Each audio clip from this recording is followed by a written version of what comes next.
Hi, I'm Tony Fair, founder of Victorian Grooming Company. Is your beard feeling dry or the skin underneath itchy? Maybe you'd rather soften and tame your beard instead.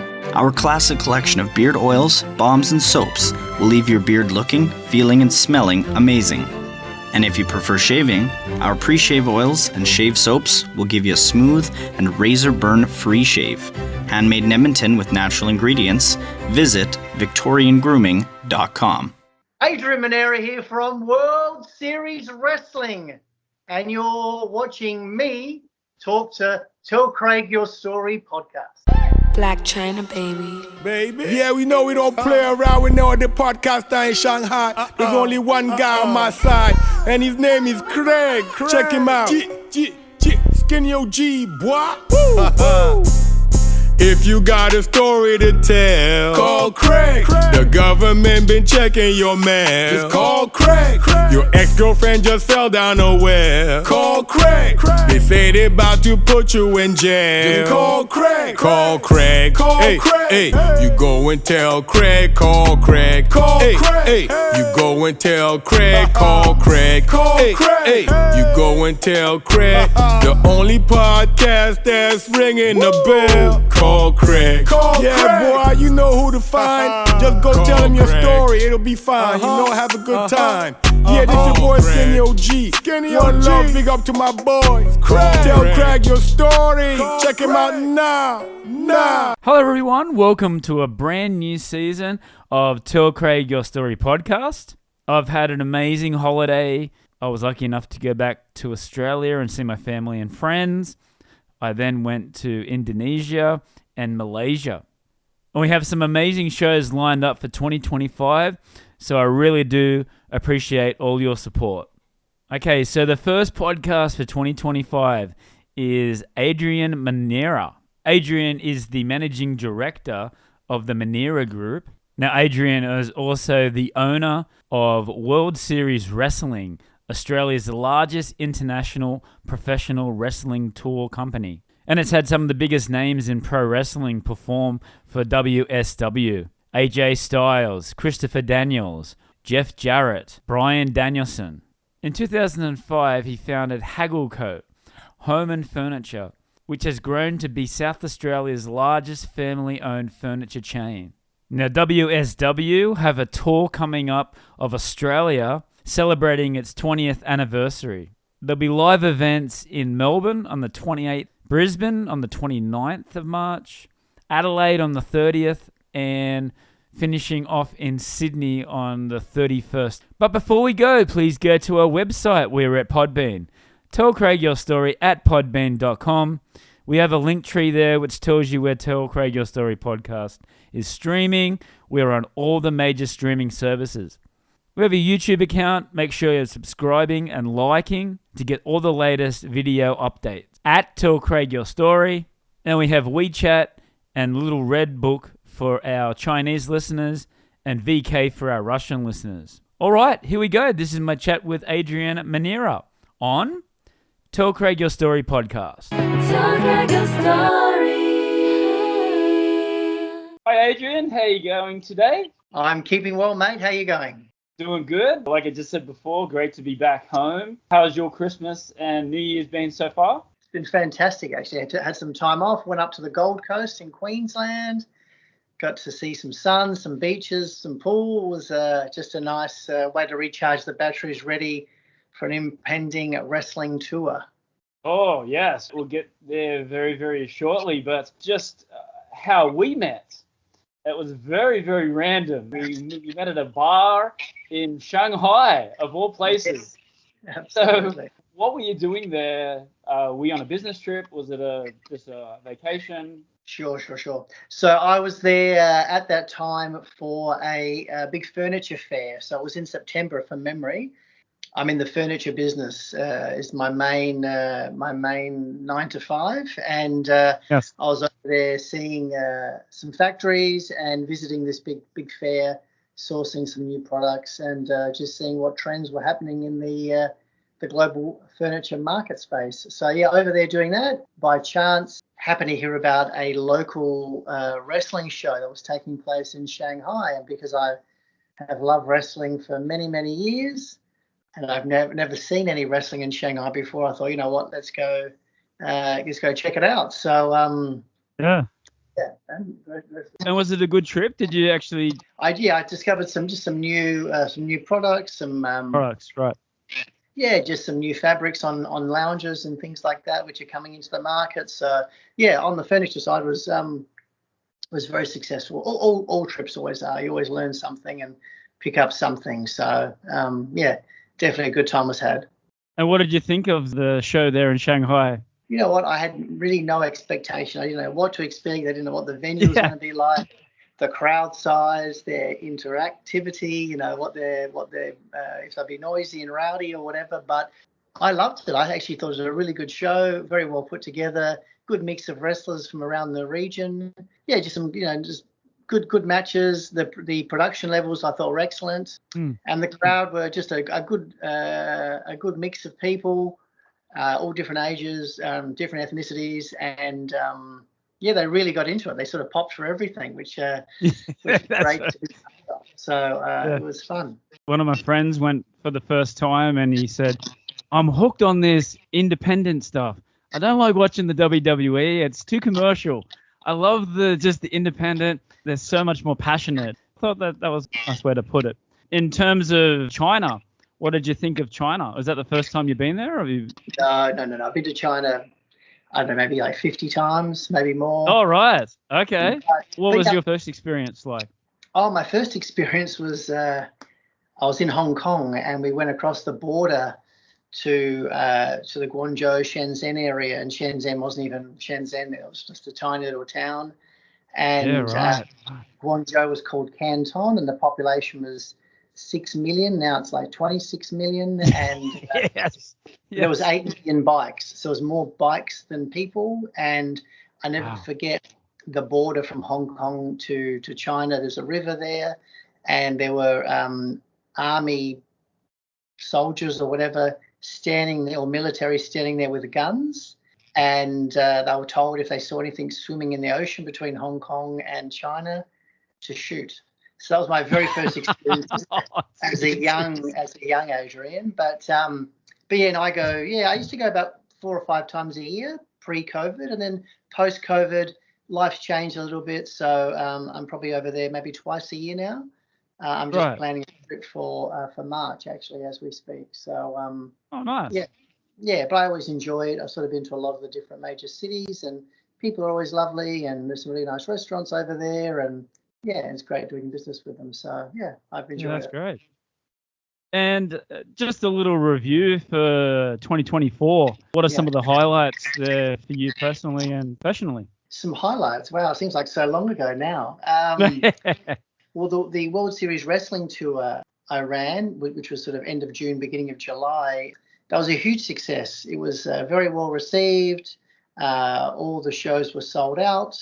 It was headlined by Nick Nemeth, formerly Dolph Ziggler in the WWE, and Matt Cardona, our reigning champion at the time.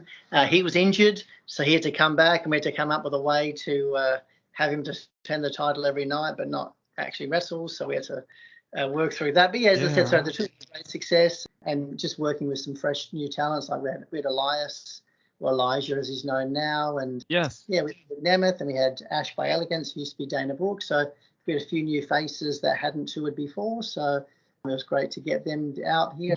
They had a positive experience. And I saw a video of you actually getting in there and getting the pin, the 1, 2, 3 pin. Yes. Oh, yes, that's right. Yep. Yeah, I've done a couple little run-ins or little getting involved. That particular match there was, I think, the tour before that. Yeah, I gave the bad guy a super kick, and I also leapt off the ropes and took him out. So a lot of fun. I get involved only sporadically, if and when the storyline requires it. But yeah, no, that was definitely that was probably my major highlight of 2024. Are you training for these moves, or it looked very natural? No, not at all. Not at all. It's very lastminute.com. It's like a couple of minutes before they go out. Hey, Adrian, do you want to come out and do this, this, and this? Sure. Or not really. Why not? But yeah, all good. That's awesome, because I remember when we were talking in Shanghai that with me being in Newcastle, you said that you've been here a couple of times and you're talking to me about the first time that the WSW come to Newcastle. Can you give me a little story, any stories about Newcastle? Oh, my goodness. Yeah, it was back in 2005. So that's a long time ago. 20 years ago. Time ago. Actually, it was 20 years ago. Yeah, it was a good show, very good show. It was at the Newcastle Entertainment Centre. We had Jeff Jarrett on the show. We had the Dudley Boys, Rhino, and AJ Styles wrestled Christopher Daniels, and then that turned into what a lineup. That turned into a mixed tag with AJ Styles teaming with Gail Kim, taking on Christopher Daniels and Nydia. And that was the first time they'd ever wrestled in a mixed tag match. Yeah, that was actually a really good show. And I just remember all the wrestlers were staying at the Star Casino in Sydney. So we did the Sydney show the night before, and all the wrestlers loved staying there. They said, "Oh, how far is Newcastle? After the Newcastle show, can we come back to Sydney?" And I said, "No, we're all booked in." And they just opened an Ibis hotel there. So I remember that was sort of the only major accommodation that they had back then. And I know now Newcastle's a booming big city, but obviously 20 years ago it was still a nice size, but not like it is now. And we stayed there. And I remember there was no local bars or clubs open afterwards. So all the rest of roaming the streets, into convenience stores and all that kind of stuff. But it was fun. We had a good time. Wow. Times have changed, and you can definitely just see now how much it just gets bigger and bigger, Newcastle. So you got to come back and visit sometime. Yeah, we get lots of requests to come back, so maybe one day we'll make the trip. I don't see Newcastle on this year's lineup. No, you know what it is? I'd love to, but there's a few different factors. So when I organise these tours, because there's so many international talent, so much international talent. There's 12 or 13 people from overseas. They've only got a limited time that they can come. Also, it's a massive risk every tour we do financially. So we can definitely do a show in Newcastle, but if the venue has to be right and it has to fit, the image that we're trying to present. And some venues are just way too big, others are too small. Yeah. Some aren't available on the nights that we need them to tie in with Brisbane and Sydney and Melbourne and Adelaide. So there's often a few different factors in choosing the different cities. And speaking of rescheduling, I do notice that Adelaide for this year has been changed venues, right? That was fun, yeah. Yeah, well, what? A clash with the AFL or something, is that? Yeah. So what happened was I was heading to New Zealand with my wife for our wedding anniversary to go see Coldplay, and I was in the Melbourne airport. And my phone rang, and it was Adelaide Oval, and they'd said to me, "Oh, hi, Adrian, just letting you know the AFL fixtures have come out, and unfortunately we can't host your event anymore. We can maybe do some other, different days. I'd love to have you, but just that day, the Adelaide Crows are playing." And in my mind, I'm thinking, "Oh my God!" Oh no! Time was spinning. Could I change another city's date and this and that? Anyway. After a lot of hunting and negotiating, we were able to find another venue still in the city, which is great, the Adelaide Showgrounds. It's actually going to be a bigger space. We can fit more people in there.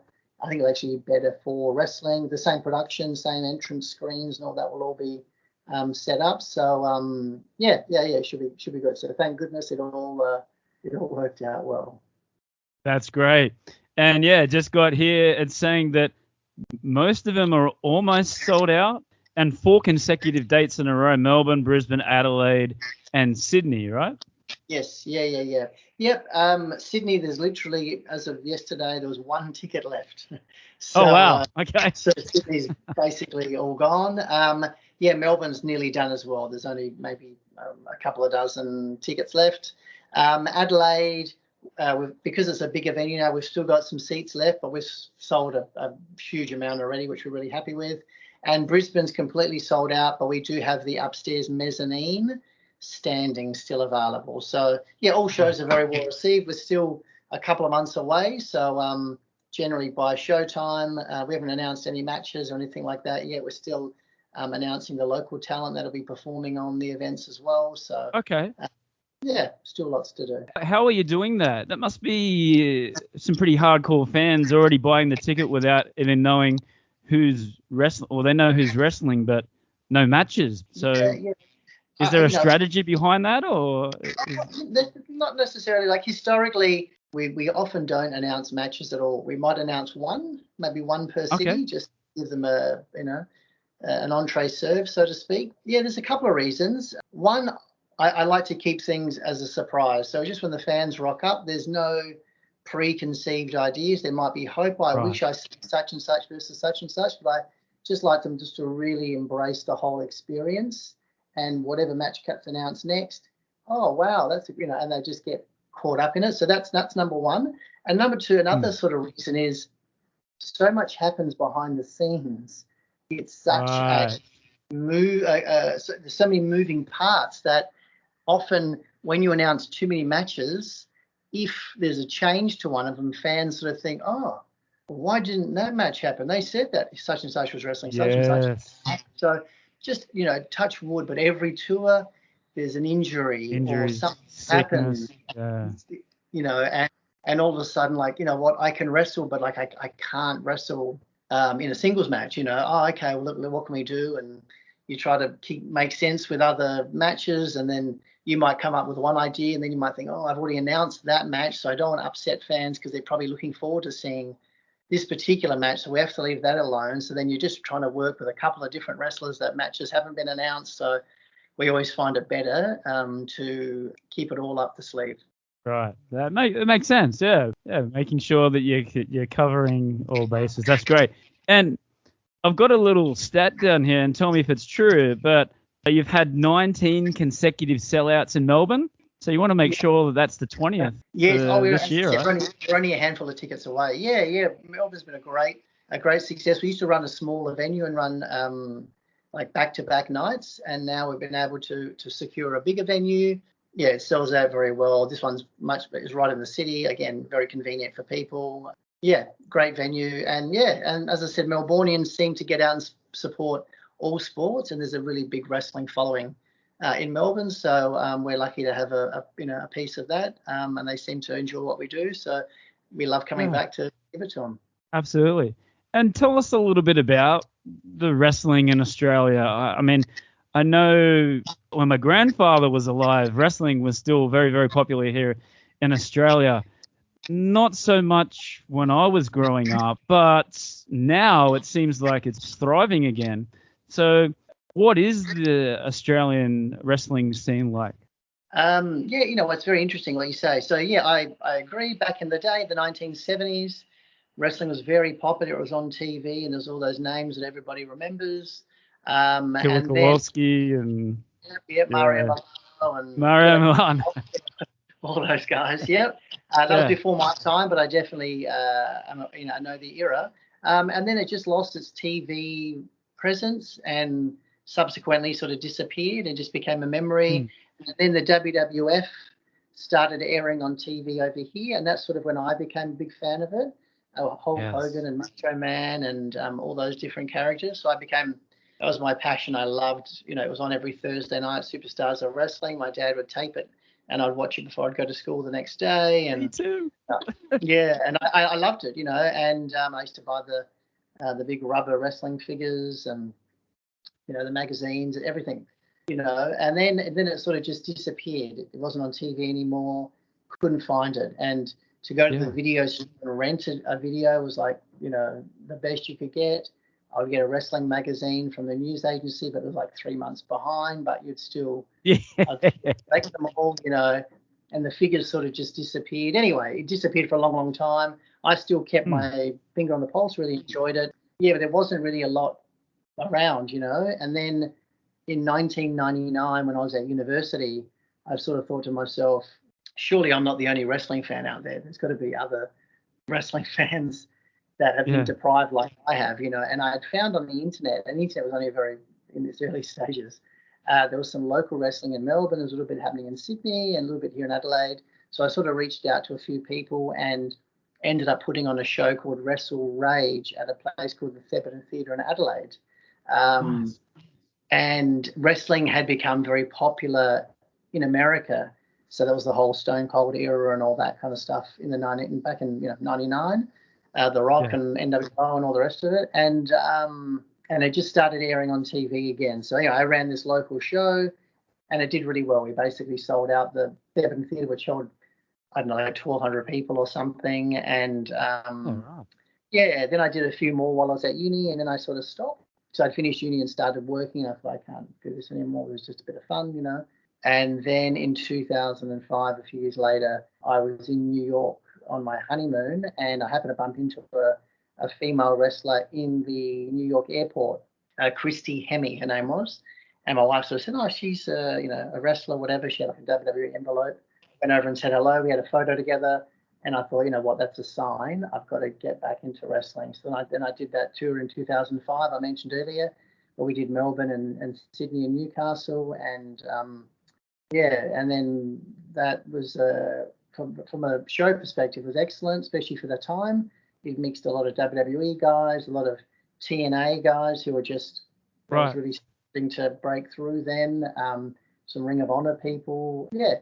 We had people like Samoa Joe, who was just starting to have a name for himself. And and I mentioned AJ Styles and all those guys before. We had Test, and he passed away only a year or two later. But we had a lot of different characters. And as I said, the shows were a great success. But unfortunately, the WWE toured earlier in the year. And they also then decided to come later in the year when they heard about my tour. Yes, they toured 3 weeks after ours, and it sort of just kiboshed ticket sales. So what was looking like me making a fortune ended up me losing a lot of money. So that sort of left a sour taste in my mouth for a couple of years. And then I did it again for a couple of years, and I stopped, and I started running the furniture business. And I got back into it in 2017, and I've been sort of running shows ever since. But I completely didn't even answer your question. What's the scene like here in Adelaide? Australia. Yeah, so I sort of started running these sort of shows back in 99, and it was definitely small promotions running events in different cities. And then I sort of stepped away for a long time, and I came back in 2017. And when I came back in 2017, there was a lot of great promotions around. So here in Adelaide, the main promotion is called Riot City Wrestling, and I got to know a few of the guys that ran it, and they run a really great ship. And they've had a couple of great exports out of here, most famous being Rhea Ripley. She was trained here locally. Yep. And now Delta, who's going by the name Zari, who just got signed with NXT. So they do a really great job. And then in Melbourne, there was a couple of really strong promotions, in particular Melbourne City Wrestling do a phenomenal job over there. And then in Sydney there's PWA, and we sort of work with all these people with our shows. PWA do a great job. They've also had so many superstars come out of their training centre. Robbie Eagles, who's still very active in New Japan and all that. Then you got Grayson Waller in the WWE, and a few others, the Iconics. And I interviewed Andy Raymond a couple of years ago as well, and I remember he did a few shows in Sydney, and it was on Fox Sports for a little time, but that disappeared as well.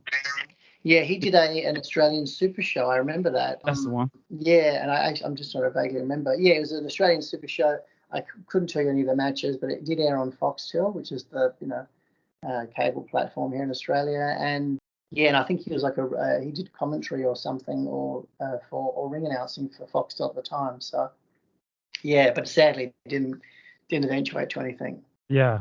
And talking about WSW, I noticed AEW star Ryan Cade. He has been put into your first athlete to be put into the Hall of Fame.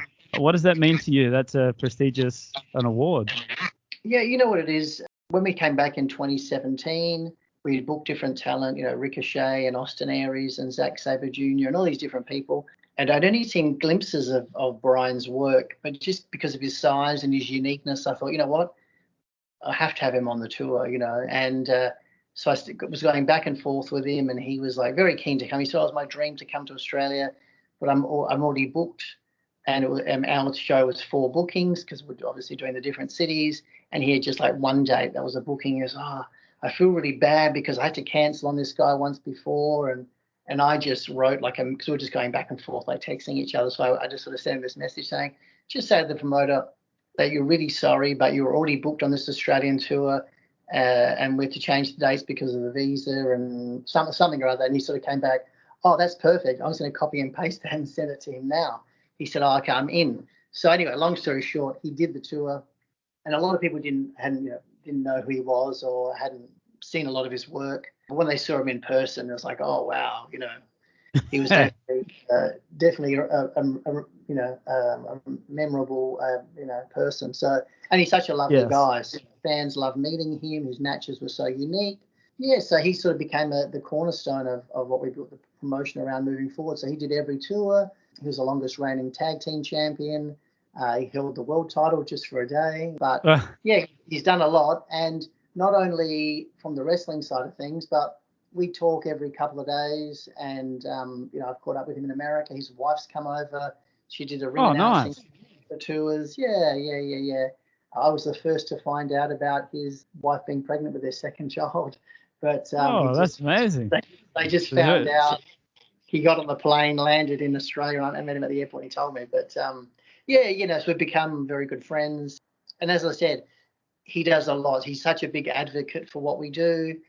So even in the United States, people go to him now and say, oh, how do I get on the World Series wrestling shows? Or if I'm looking for someone in particular, send a message and say, oh, look, I really, recommend these shows. You'd want to be a part of it, and everyone always thanks him afterwards saying, thanks for hooking me up because I had a great time. So he's been definitely a big ambassador for World Series Wrestling. So who better than Brian Cage to be our first Hall of Fame inductee? Absolutely. And you're going to do one again this year, or is it yet to be? It's not like it's not going to be an annual thing or a every tour thing. It's just when the moment seems right. So there's a few candidates in my mind for the next one, and we may do something this coming tour, but if not, I feel like the next tour might be the next time to do something. All right, that's great. Looking forward to it. Back into your early in your life. So you're born in South Australia? Yeah, born and bred in Adelaide, yes. Adelaide? Yep. And was it your father that had the furniture business? Furniture business? So what happened was my dad had been in business his whole life. He'd done all different things, ran different businesses. He was in the liquor industry for like a long, long time. And he was in gourmet food for a long time. And then he got to 60 years old and had sort of sold whatever. So he could have retired a couple of times just with different businesses. And he got to 60 and I was sort of working in marketing at the time. I'd finished uni and I was a marketing manager for an agricultural company. And he sort of said, oh, we should do something together. So we had a few different ideas of what we're going to do. And then long story short, he met another father and son who had like a furniture store, like a rug and mattress kind of a warehouse joint. Yeah, they were looking for a partner. So basically my dad bought half the business. So him and I ended up sort of being these two dads and two sons. And then we sort of grew the business from there. And then back in about 2018, I think it was, we bought them out of the business. And then we're able to sort of evolve the brand and do what we're doing with it now. Yeah, Haggle Co. Yeah. Where did you get the name from? Is that the original name, or is it? No. It was called the Rug and Mattress Warehouse originally. The name Haggle Co. came from because our advertising at the time in Adelaide, actually in Australia in general, there's just so many immigrants coming in, and the whole idea of them being used to haggling or bartering or negotiating over price was such a big thing in many cultures. So we sort of clamped onto that. In a lot of our ads would sort of promote the idea of, come in and haggle, and it sort of seemed to take off. Yeah. So we sort of, made people aware that they could, the price was sort of a little bit negotiable, and obviously some people cringed at the idea and others embraced it. And and now it's sort of become our name. It's a chain. Yeah. It's a chain. I read that you've got shops not only in Adelaide, but also in Melbourne as well. Victoria. And statistics might be incorrect, but 70 full-time staff. Yeah, so that's incredible. And then you're the face of these videos or You've done so many. I am the face, and we do lots of creative funny, silly, whatever Yes. adjective you use to describe them as. They're designed to get attention and cut through. Actually, the ads have appeared on, there's a TV show in Australia called The Gruen Transfer on Channel 2, and some comedians and advertising, aficionados talk about different ads and whatever, and ours have appeared on there quite a few times, which is great. My old business partner, he used to be the face of the ads for many, many years, yeah. And then when we bought him out, the ad agency actually said, oh, look, what would you like to do with the ads? Would you like to be on them? So I said, yeah, I'm happy to. Let me check with the family, and everyone was happy for me to do it. So, yeah, we're just sort of taking the bull by the horns, and away we've gone. What's been your favourite? I personally like the Wiggles one. I thought the Wiggles one was very entertaining. Yeah. Absolutely. That was a fun one. There was a Seinfeld one we did that I really enjoyed. Oh, right. I didn't see that one. Then a couple others that we've done, which I thought were great. We created a boy band called the HC Boys, and we're five different. I'm five different characters, and we got a lead singer of a band here in Adelaide called the New Romantics. He came and sung the jingle, and my videographer wrote the jingle, and and he was so talented. He was able to sing it in five different pitches or tone or whatever for each of the different characters. So that was a good ad. I like that one. That's really cool. That's awesome. This also started up the Manera group as well, and you've got some business. Yeah. So you want to talk about that? Yeah, of course. We do a few different things. So up until recently, we had a yoga and Pilates studio. We just sold that business off a couple of months ago. Right. But the main things are definitely the furniture and the wrestling. We also do some media as well, so we can sort of make content for people and things like that. So they're the main sort of areas that we spread our wings. Okay. And you're still doing the ergonomic chairs as well, gaming chairs. You know what we did for a few years, the villain gaming chairs, yeah. So they were a big hit, especially during the COVID times, but that sort of demand we found sort of died off maybe about 12 months ago or so. So we've just sort of wound that brand down, so to speak. But yeah, no, we definitely had a good run with the gaming chairs for sure. We got in at the right time and got out at the right time. That's great. So just going back, you did marketing at the University of Adelaide? I did. Yes, so I did a Bachelor of Arts majoring in psychology. Bachelor of Arts. And then I did a Bachelor of Management majoring in marketing at University of South Australia, City West campus. Right, Yeah. Right. Okay. So how has marketing changed from then to now? Drastically, I think. Yeah. I mean, you're still promoting a product at a price and all those kinds of things, but there's just so many ways to market. So back in the old days, 20 years ago, TV was a big one, the newspaper was a big one, catalogs was a big one, the radio, billboards. But now there's so many ways that people have to, the way they consume things. So really, we just try to be where people's eyeballs are. So if it's on TV, that's where we need to be. If it's on Instagram or TikTok or Facebook or whatever, we try to be there. So the wrestling has got its own demographics, and then furniture's it's another thing. The interesting thing is you put a wrestling post out or a reel out or something or a YouTube video, and it gets tens of thousands of views or 100,000 views or 1 million views. So many likes, shares, this and that, because wrestling's obviously something that people care about. You put a furniture video out, 70 views, 15 views, 500 views. Like it's just so much effort goes into it, but yeah, it's quite a different audience for sure. Yeah, right. And it looks like your Adelaide is the place for you, right? So for people who don't know too much about Adelaide, why have you decided to live in Adelaide? Well, just because of family, really. I've always been here.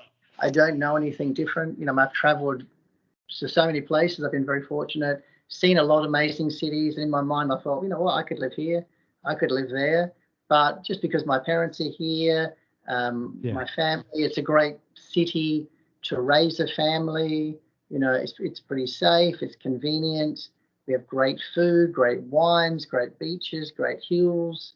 You know, so it's a very livable city. So yeah, I can't see me, leaving anytime soon. But maybe in 10 years' time or something, as I get a little older, I wouldn't mind maybe spreading my wings a little bit and maybe sort of living 3 months in New York or 3 months in Rome or month in LA or something, and then come back, or just to sort of live like a New Yorker, live like a because I also see that you're avid supporters of the basketball team, the 36ers. Absolutely. Yeah, the Adelaide 36ers. So they're the franchise here in Adelaide for the NBL. Yeah, big fans of them. We support them as best we can. We're one of their sponsors, and right. Yeah. So we love to get to their games and support them. And obviously, if we're traveling to the US or whatever, we'd love to go check out a Lakers game or whatever, and some sort of NBA game. It's always fun. Actually, I saw you Oklahoma, and yes. you got to meet Josh Giddey. Yeah, that was great. Yeah. That was my son's a big basketball head. He loves it. Yeah, so we're fortunate enough to head to America, and we got to see a few games, and we ended up going to Oklahoma and meeting Josh, and had some dinner with him and all sorts of things. Oh, wow. Yeah, we had a great experience. Yeah. Is he also South Australian as well? Ooh, I don't know. He's from Melbourne, but he did play in Adelaide for one season. But his agent organised like a tour, so it wasn't by chance that we just happened to bump into him and have a photo. It was sort of pre-organised. He was going to come and have photos with us and have a drink and whatever, and then and we got to meet a few other different players along the way. But it was definitely a fun time away. That's great. All right, let's get into some cliche questions. What's the best piece of advice you've ever been given? If you're going to do something, do it properly, or don't even waste your time. Ah, very good, very good. If you were able to go back in time and visit a 13 or 14-year-old Adrian, what advice would you give to him? Oh my God. Maybe travel a bit more before you start your life's journey. Got it. Social medias, Adrian, where can we find you? I'm on Instagram, just my name, Adrian Manera. I'm on Facebook, the same. They're the main two. I'm not hugely active on either, but I'm there. If anyone wants to send a message or whatever, I'll see it on Instagram, not so much Facebook. I'm not there very often. Great. All right, so we're down to the final bit. Okay, so the first one is music. Give me your top 2 or 3 favorite bands of all time. Wow. Okay. My favorite one really would be currently Coldplay, and then I don't know, I like a lot of 80s bands. I don't know. I don't know if I'm a huge bands person, but I like EDM music. So I love like Calvin Harris. I love David Guetta. I like Dom Dollar at the moment. So nice. I'm into that. I like that kind of music. Yeah, not so much a band per se, but yeah, that's the kind of my go-to artists. What was the first album that you bought with your own money? Oh my God, I honestly couldn't even tell you. I could tell you my first wrestling video. I was more passionate about wrestling than music. Oh yeah, okay. Probably would have been. I probably copied them on VHS more so than actually bought them. But I remember like SummerSlam '88 being one, and I was very excited when I was in Hong Kong as a kid. I was able to get the whole WrestleMania anthology, WrestleMania 1 through 10 on DVD. So that was a big highlight for me as a young teenager. A collector's item right there. And what is your Mount Rushmore of wrestling superstars? Oh, okay. I feel like it depends how you define it. Like I think I've got my favorites, but I think as far as people that actually influenced generations and whatever, I don't know, but prior to Hulk Hogan, like there's Bruno Sammartino and all those kind of people. But as far as like my life on Earth, definitely Hulk Hogan. I think he is well and truly there. I think Stone Cold. I think The Rock, just for what he's done, transcends wrestling. Those three in particular. John Cena, for him doing so much over the last 15 years. And also too, they were like the faces of WWE, if you know what I mean. Whether they're the greatest wrestlers or, you know what I mean, depends how you define wrestling. But they were the draws. They were, to me, the four biggest draws. And now you've got, you know, Roman Reigns. As far as my favorite wrestlers, Shawn Michaels is my favorite wrestler of all time. Loved him to death. Yeah, right. You know, at the moment, I think Seth Rollins is probably the best out there. Chad Gable is probably makes everyone look like $1 million. So there's so many great. He's ready. Is he ready for a push, Chad Gable? I would think so. He's on TV every week, so maybe that is a push. I don't know. But yes. Yeah. So I think, again, it depends how you define it, and it's such a topical question. And you ask someone else, and they'll come back with Ric Flair, Dusty Rhodes. Yeah, that's right.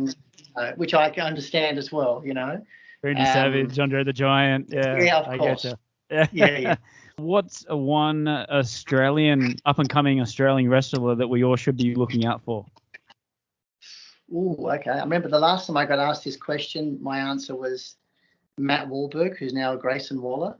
You know who I actually think I'm going to put over actually there's two. I'm going to put over, they're both on our World Series Wrestling Tour coming up. The Pariah, who are our current tag team champions, they've just relocated to the United States. So I wish them every success. Hopefully they get picked up. But one who I'm surprised hasn't been picked up yet is a female star that we've been featuring on our last few tours. She's legitimately 6 foot tall. Her name is Lena Cross. I feel like she's ready to be signed at any given moment. So that'd be my couple of current picks. All right. And what was the first wrestling event that you went to?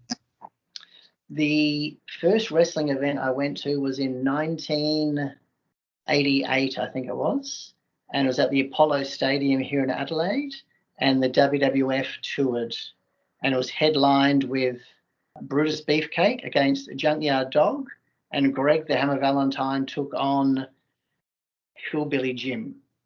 So that was so cool. Yes.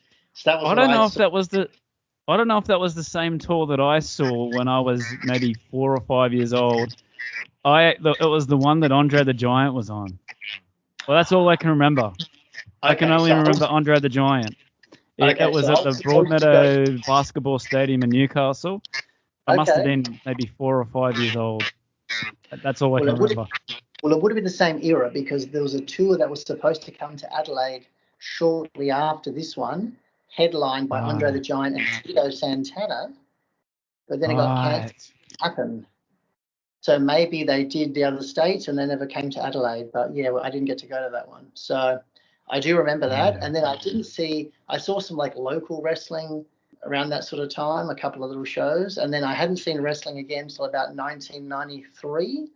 And there was a promoter who brought out a tour called Wrestle Riot, which was headlined by Jake the Snake Roberts, Jim the Anvil Neidhart, and Chris Benoit was on that show with the Malenko brothers.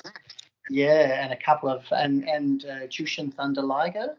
So they put on some great matches. Yeah, and then they returned 6 months later with another tour, and then they disappeared after that. Yeah. Oh. But that was sort of the only real wrestling I'd ever sort of seen. Yeah. Very cool. Yeah. What are your top 3 favorite food cuisines? My go-to is Italian. I'm Italian background, so I love a good pasta. I love a good salad, a good soup.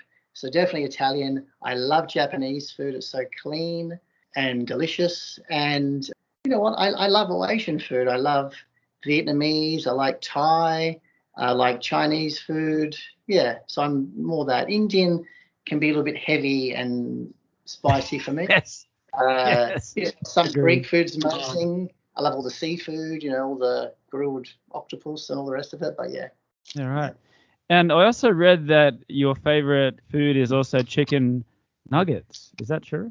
Oh, I do have yes. I don't mind 6 nuggets with sweet and sour sauce from KFC. Definitely a go-to. Your 2 or 3 top favorite places you've been to, and then 2 or 3 that you want to go to in the future. Okay. There's been so many great places. Like I've had a great time in New York, Las Vegas, and LA. well, I have a great time anywhere I go if I'm with the people that I love being with. So I can be anywhere and have a great time. But I've loved Shanghai as a city. I think that's amazing. Dubai is amazing. The history in Rome and Venice. Like, there's so many beautiful places for so many different reasons. I'm looking forward to going to Paris. I've never been to Paris. Looking forward to going to London. I've never been there. And you know what? I'd love to go to like Nashville, Tennessee, or something like that. Oh, nice. One of those places. I've been to Tokyo before, which was also great. We're blessed Very with nice. an amazing world with lots of amazing things to sightsee and cuisines to consume. So yeah. Very cool. Last one, Adrian. Yes. Who's your greatest inspiration or hero and why? That would be my dad. Yeah, I don't know. He just had such a big influence on my life. So we're a very close family. And growing up, he was always working, so I didn't get to spend a lot of time with him. One thing that kept us together was wrestling, as funny as it seemed. So he would tape the wrestling when he would get home from one of his stores on a Thursday night, and I'd watch in the morning. But yeah, we'd often sort of watch wrestling or WrestleManias together. He used to enjoy that, and I think he used to enjoy Exactly the same. to my shows. Exactly the same, Adrian. My dad would do exactly the same. He'd tape the wrestling, and I'd get up at like 6 a.m. so I could watch it before I go to school. And Superstars. Yeah. yes. Yeah, because it's on like 10:30 at night or whatever. So yeah, definitely. And then just to what he achieved in his life. So he came from Italy with nothing, and he was able to build up. He's become a really respected, businessman and person here in Adelaide.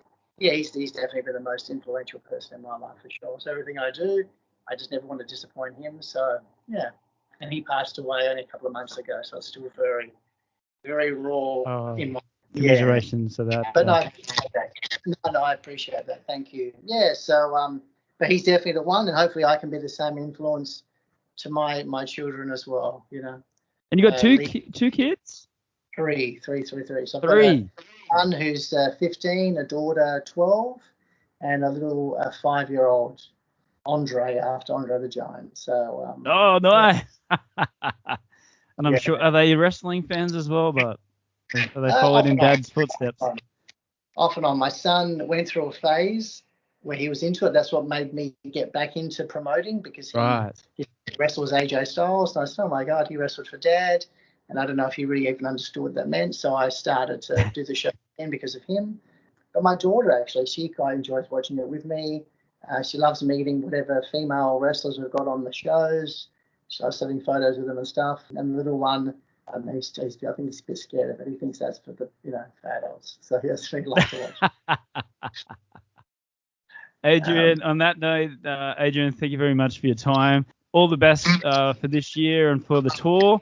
I might even try to get back and come and watch it, actually. But what I like about it is that you're doing things that make yourself happy, and you're making a lot of other people happy as well. So all the best for the year. Thank you very much for your time. Hi, I'm Nigel the Shanghai Psychic. I can tune into your loved ones in the spirit world, but I can also tune into you, tell you about your path and the choices that you need to make and need to know. I'm currently giving 30% discount on all Tell Craig Your Story listeners. Just use the code Tell Craig Your Story for 30% off your first psychic reading with me online at Nigel the Shanghai Psychic.